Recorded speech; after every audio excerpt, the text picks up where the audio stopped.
Hello readers, I'm Amy here today to talk about My Dark Vanessa. This is a brand new book this year. It just came out in early to mid-March, and it is a book about sexual assault that has apparently generated a lot of feelings on the internet because everyone knows the internet has so many feelings.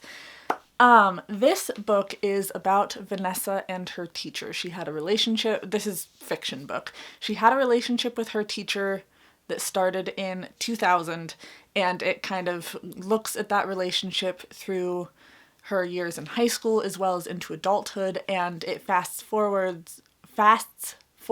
to 2017, where she's looking back at that relationship and looking at her current relationship with the teacher and how that's changed and what her feelings are on that situation. Also, in the 2017 section, the teacher has just been publicly accused of sexual assault by a previous student, so she's exploring that. She's determining whether or not she believes that assault happened. She's looking at her own feelings about was she or was she not sexually assaulted. Like I said, the internet has a lot of feelings. Apparently this book was up for some awards or some Oprah-related stuff that it ended up not getting because people were really upset at the book's contents or the way that it ended. And without giving anything away, I'm just going to say that victimhood is not any one thing. Sexual assault and sexual harassment aren't just one thing. Every person who has experienced those has a different experience, has a slightly different perspective on it, a different view on it. Different things happened, and we can't expect everyone to come forward. We can't expect everyone to be willing to talk about it. We can't expect everyone to have the same feelings on it. And for that, I really loved this book and appreciated what it was doing. It really brought a different view onto that. And it just really kind of brings to light the complexities of sexual assault and victimhood. So really applaud the book for that. Loved it. The writing for the book was pretty good. It wasn't blowing me out of the water, but it was good writing. And I'm a person who's focused on whether or not the writing for a book is good. I would definitely classify it as more of an adult book rather than something like YA. Not that a young adult can't read it, but it is pretty heavy material. I do think it discussed the assault sections pretty well. It doesn't get super graphic or anything. It kind of describes what happened without giving you all of the details. So in that aspect, it was very readable. It wasn't an overload or anything. By the time I got around to reading this book, I can very much see what my favorite section of contemporary is. For some reason, I really just gravitate towards the more sex-based contemporary books on sexual assault and trauma and harassment.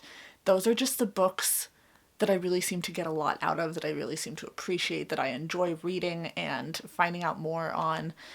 So I've read this, I've read Towelhead, I'm currently reading Know My Name. It just seems to be my niche genre, and I'm not sure why, and I'm not sure what that says about me, but it is what it is. Another discussion that's coming up a lot on the internet is the discussion of own voices, which Kate Elizabeth Russell, the author of My Dark Vanessa, does not clarify whether or not it is an own voices story, and I'm fine with that. For one thing, she has every right to keep personal privacy if something did happen, and if not, I think that's okay. By all means, own voices books are super important for readers. I definitely think we need more own voices stories out there, but I don't think a book has to be own voices in order to be good. Whether or not Russell herself experienced sexual assault, that does not mean that she can't talk about it. As a woman in society, she has probably experienced some level of sexual harassment, and that in itself probably gives her some feelings on that topic. And for all we know, she probably did a lot of research on this topic and thus came up with her own feelings on it. And I'm fine with that. I could generalize this topic more by saying men write about women and women write about men, and that's kind of problematic in its own way, but that's what happens. That's what a writer's job is to step into someone else's shoes as well as their own and tell those stories.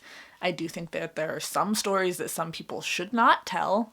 Like, as a cis woman, I'm not going to tell the story of someone who's trans by any means, because that is very personal to them. So while own voices is super important, it's not the only way to tell a story. And while we should be propping up own voices stories, that doesn't mean that we should totally ignore other stuff that authors are writing. Something I think Russell did really well with in this book was showing Vanessa's anger. She's not necessarily always aware of why she's angry. Her family doesn't necessarily know where that anger is coming from, but it shows this very angry girl and eventually this very angry woman, and I think that was depicted really, really well. She didn't make it really obvious when the anger started, so a lot of times with people's writing you can be like, that's where this character started to feel this thing. And I like that this book didn't do that. The anger was just like integrated really well, and it became a stronger and stronger part of the story until you're not even sure when exactly it started. So I think that was done really well. I don't have too much else to say on this book. It is a brand new book. I don't want to spoil it in any way.